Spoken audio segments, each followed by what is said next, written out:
সারা বাংলাদেশে প্রায় 70% জেলায় রাসেল ভাইপার ঢুকে গেছে। আপনি পানিতে আছেন, ঠিক সেই সময় সাপ আপনার পায়ে কামড় দিয়েছে, আপনি নিশ্চিত থাকবেন যে আপনার শরীরে বিষ ঢুকবে না। কেন বলেন তো? এই রাসেল ভাইপার বাংলাদেশে যেটা ছড়িয়ে পড়েছে, এই রাসেল ভাইপার 100 বছর আগেই কিন্তু বাংলাদেশে থেকে প্রায় বিলুপ্ত হয়ে গেছিল। ডাক্তাররা বলতেছে যে এটা যদি দংশন করে তাহলে মানুষ মারা যাবে খুব শীঘ্রই। ফরিদপুরের একজন লিডার তিনি ঘোষণা করেছেন যে রাসেল ভাইপার একটারে যে মারতে পারবে তার আমি 50,000 টাকা পুরস্কার দেব।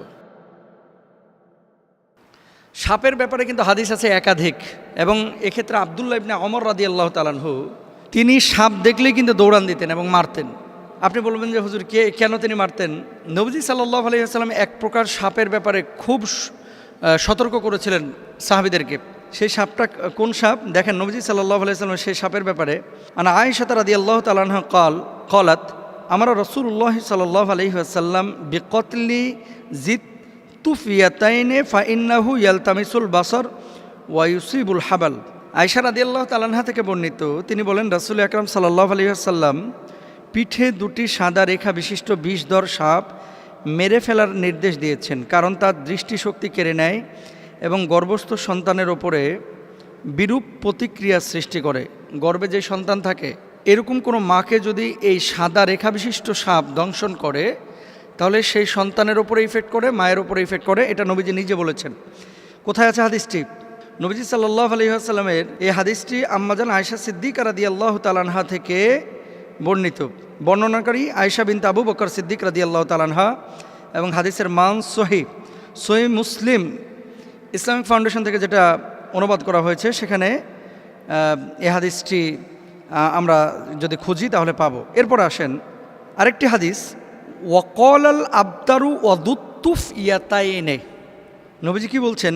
লেজ খসে যাওয়া এবং পিঠে দুটি সাদা রেখা বিশিষ্ট সাপ। আব্দুল্লাহ ইবনে ওমর রাদিয়াল্লাহু তাআলা আনহু একটা সাপ দেখলেন, তারপরে এটার পিছু নিয়েছেন। অন্য সাহাবীরা ওনাকে বলছেন, এই তুমি কোথায় যাচ্ছ? কয় এই যে সাপ আমি দেখেছি, নবীজি সাল্লাল্লাহু আলাইহি ওয়াসাল্লাম তো সাপ দেখলে মেরে ফেলতে বলেছেন, এই জন্য আমি মারার জন্য যাচ্ছি। তো সাহাবীরা বললেন, তুমি কি শোনো নাই যে ঘরে এবং ঘরের বাইরে যে সমস্ত সাপগুলা মানুষের আশপাশে থাকে, এই সাপগুলো তোমাকে দংশন না করলে, তোমার ক্ষতির কারণ না হলে তুমি তাকে হত্যা করতে পারবে না। এটা নবীজি নিজেই নিষেধ করেছেন। তাহলে কি এখান থেকে বোঝা যায় যে যেই সাপটা আপনার শরীরের জন্য ক্ষতিকর, আপনার জীবন বিনাশ করবে, সেই সাপকে আপনার হত্যা করতে হবে। আর কিছু সাপ আছে, আপনি জানেন কি না, সারা পৃথিবীতে যত ধরনের সাপ আছে 80% সাপ যাদের নাই, বিষ নাই, মানুষকে কামড়াইলে এই মানুষের শারীরিক কোনো ক্ষতি হয় না। এবং সাপের একটা নেচার আছে, কিন্তু আপনি যতক্ষণ পর্যন্ত তারে খোঁচাখুচি না করবেন ততক্ষণ পর্যন্ত কিন্তু কামড়ায় না। খেয়াল করে দেখেন, ধরেন আপনার পাশ দিয়ে চলে যাচ্ছে, আপনাকে প্রথমে কিন্তু ছোবল মারে না, এটা সাপের একটা বৈশিষ্ট্য। কিন্তু এই রাসেল ভাইপার বাংলাদেশে যেটা ছড়িয়ে পড়েছে, এই রাসেল ভাইপার 100 বছর আগেই কিন্তু বাংলাদেশে থেকে প্রায় বিলুপ্ত হয়ে গেছিল। এটা সাহারা মরুভূমিতে পাওয়া যেত, আরব বিশ্বের বিভিন্ন দেশে পাওয়া যেত। বাংলাদেশে কিভাবে আসলো এই সাপটা? এখন আমরা জানি না যে এটা কারো ষড়যন্ত্র কিনা বাংলাদেশের কৃষিখাত ধ্বংস করার জন্য, যে এই রাসেল ভাইপার ছাড়িয়ে দিলে কৃষকরা ভয়ে মাঠে যাবে না, ধান কাটতে পারবে না, বা জঙ্গলে যাবে না, কারণ এটার ইফেক্ট কিন্তু কৃষিখাতে অবশ্যই পড়বে। ডাক্তাররা বলতেছে যে এটা যদি দংশন করে তাহলে মানুষ মারা যাবে খুব শীঘ্রই, এবং ওই যে মেডিসিন বা ইঞ্জেকশন দেওয়ার পরে, অ্যান্টিভেনম দেওয়ার পরেও কিন্তু কাজ হয় না। অনেক সময় কিডনি বিকল করে ফেলে, হার্ট দুর্বল করে ফেলে, হার্ট বিকল করে ফেলে, এই জন্য মানুষ মারা যায়। এখন নবীজি সাল্লাল্লাহু আলাইহি ওয়াসাল্লামের সেই হাদিস থেকে আমরা স্পষ্টরূপে বুঝতে পারি, যেহেতু রাসেল ভাইপার মানুষের জন্য ক্ষতিকর। এবং আজকে দেখলাম পত্রিকায় ফরিদপুরের একজন লিডার তিনি ঘোষণা করেছেন যে রাসেল ভাইপার একটারে যে মারতে পারবে তার আমি 50,000 টাকা পুরস্কার দেব।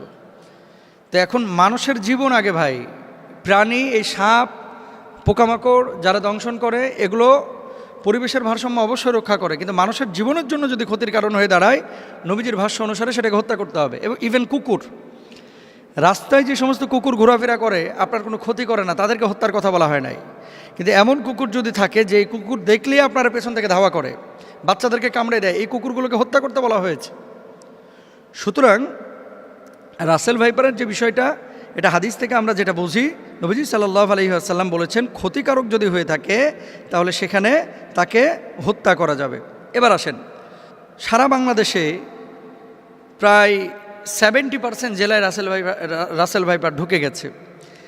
এখন সাপে কামড়াইলে বাংলাদেশে আমরা কিছু ভুল বা কুসংস্কার কাজ করে থাকি, যেগুলো আসলে চিকিৎসা বিজ্ঞানের আলোকেও অথেন্টিক না এবং কোরআন হাদিসের আলোকেও অথেন্টিক না। মনে রাখতে হবে, যখন কোনো বিষয় আপনার শারীরিকভাবে কোনো ক্ষতি করছে, প্রথমত আপনাকে কারণটা বের করতে হবে যে কী কারণে এটা হলো। সাপে কামড়াইছে, সাপে কামড়ানোর পরে এই বিষটা কিন্তু আপনার শরীরের মধ্যে ঢুকতেছে। এখন আপনি শরীরের মধ্যে বিষ ঢুকেছে, ওই জায়গাটা না বেঁধে আপনি নিয়ে গেলেন ওঝার কাছে। ওঝা কি করতেছে, ওই তদবির করতে করতে করতে করতে আগে যেমন বাংলা সিনেমায় দেখা যাইতো, ওই যে বিন বাজাইতেছে আর কাইটিয়া যেই সাপটা দংশন করছে এ আবার উড়িয়া চলেইতেছে একেবারে। হ্যাঁ, আসার পরে ওখানে মনে করেন মুখটা দিয়ে আবার মনে করেন বিষ বাইর করে ফেলে। এগুলো মিথ্যা কথা ভাই, এগুলো কোনো ভিত্তি নাই। তবে হ্যাঁ, নবীজি সাল্লাল্লাহু আলাইহি ওয়াসাল্লামের সাহাবীরা একটা কাজ করেছিলেন, সূরা ফাতিহা পড়ে ওই জায়গাটায় থুথু লাগিয়েছিলেন, তারপরে ওটা বের হয়ে গেছিল। এর মানে এই না যে থুথু লাগাইলেই সাপের বিষ বাইরে হয়ে যাবে। কামড়াইছে রাসেল ভাইবার, আর আপনি নামাজ পড়েন না, রোজা করেন না, থুথু লাগাই দিতেছেন, থুতুকে ওখানে কপ ফেললেও কিন্তু বিষ বাইর হবে না। এগুলো খেয়াল রাখতে হবে। তাহলে আপনার করণীয় কি? আপনাকে যাইতে হবে ডাক্তারের কাছে। আপনি ডাক্তারের কাছে যান, যাওয়ার পরে আপনি চিকিৎসা নেবেন। আর ওঝা, তারপরে বিন বাজানো, এই সমস্ত জিনিসগুলো অথেন্টিক যেহেতু না, যেই জায়গাটায় অথেন্টিক বা কারো কাছে এমন কোনো মেডিসিন থাকলে আপনি সেই জায়গাটায় চিকিৎসা নিতে পারেন। আবার আমাকে ভুল বুঝেন না, ঝাড়ফুঁক ইসলামে কিন্তু জায়েজ, কিন্তু কবিরাজির নামে এই যে বিন বাজাইতে বাজাইতে সাপকে দৌড়ায় নিয়ে আসা। আচ্ছা ভাই, সাপ এখানে কামড়ানোর পর কি বসে থাকে? বুঝলেন কথা?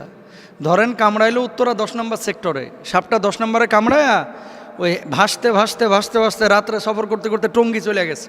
এখন আপনি এখানে বিন বাজাইতেছেন, ও টঙ্গী, সাপ আছে টঙ্গীতে, উত্তরা 10 নম্বর থেকে গাড়ির আওয়াজে সাপ বিনের আওয়াজ পাইবে কিভাবে? জিনিসগুলো কিন্তু একটা ভাবার বিষয়। তাহলে আমরা এই বিষয়গুলো খেয়াল রাখবো। সাপে কামড়াইলে চিকিৎসা নেওয়ার চেষ্টা করব। সাপে কামড়ানো জায়গায় তৎক্ষণাৎ পরিষ্কার করে ব্যান্ডেজ বা সুতির কাপড় দিয়ে ঢেকে দেব, এটা ডাক্তাররা বলছেন। এবং সেই জায়গাটায় রশি দিয়ে হালকা করে বেঁধে দিবেন, যাতে করে বিষটা উপরে যাইতে না পারে। মনে রাখবেন, আপনি পানির মধ্যে পা দিয়ে রেখেছেন, পানিতে থাকা কোনো সাপ যদি পায়ের ওপরে কামড় দেয়, এটা খুব মনোযোগ দিয়ে শুনবেন। আপনি পানিতে আছেন, ঠিক সেই সময় সাপ আপনার পায়ে কামড় দিয়েছে, আপনি নিশ্চিত থাকবেন যে আপনার শরীরে বিষ ঢুকবে না। কেন বলেন তো? সাপটা যখন কামড় দেয়, বিষটা যখন এই তার দাঁত থেকে বা মুখ থেকে ছাড়ে, বিষটা ছাড়ার সাথে সাথে পানির সাথে মিশে ওই বিষটার শরীরের মধ্যে ঢুকে না। এই জন্য সাধারণত বিষধর সাপ পানির মধ্যে কামড় দেয় না। এই ধরা সাপ টোরা সাপ যেগুলো কামড় দেয়, চিন্তার কোনো কারণ নাই। কিন্তু শুকনো জায়গায় যদি আপনারা সাপে কামড় দেয়, বি কেয়ারফুল, এখানে আমাদের সচেতন হতে হবে। অনেকে সাপে কামড় দেওয়ার পর ওই জায়গাটায় মুখ লাগায় চুষে বিষ নামানোর চেষ্টা করে, এটা সম্ভব না। চুষ দিয়ে বিষ বাইর করাটা, এটা বিশেষ করে রাসেল ভাইপারের কোনোভাবেই সম্ভব না। আর বিষাক্ত সাপে কাটলে বাঁচার একটাই পথ, দ্রুত হাসপাতালে যাওয়া, আল্লাহর কাছে দোয়া করা, সূরা ফাতিহা পড়ে সেই জায়গাটায় ফুৎকার করা। যেহেতু এই সূরাকে বলা হয় সূরাতুশ শিফা, মনে রাখবেন, সূরা ফাতিহাটাকে বলা হয় সূরাতুশ শিফা। এবং সাহাবীরা এই আমলটা করে ফলাফল পেয়েছে। আমরা আমলটাও করব এবং হসপিটালেও যাব, আল্লাহর উপর তাওয়াক্কুল করব। আল্লাহ তাআলা তৌফিক দান করুন।